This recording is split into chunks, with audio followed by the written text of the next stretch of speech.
দর্শক, গুম বিষয়ে যেই কাহিনী শোনা যাচ্ছে, যে রিপোর্টগুলো আসছে, খুবই ভয়াবহ, একেবারে শিউরে ওঠার মতো।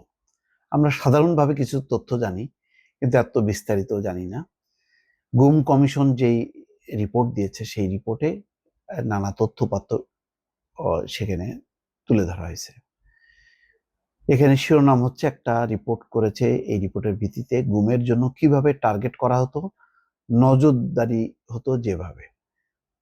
এখানে বলা হচ্ছে যে ১৬ বছরের শাসনামলে অনেক মানুষ গুম হয়েছে আওয়ামী লীগের। গুমের ঘটনা তদন্তে অন্তর্বর্তী সরকার যে কমিশন গঠন করেছে, তাদের কাছে গুমের অভিযোগ এসেছে ১,৬৬৭টি। প্রাথমিকভাবে এর মধ্যে ৭৫৮টি অভিযোগ পর্যালোচনা করেছে কমিশন। এই ১৬ বছরে সবচেয়ে বেশি গুমের ঘটনা ঘটেছে ২০১৬ সালে, ১৩০টি। এছাড়া ৯ সালে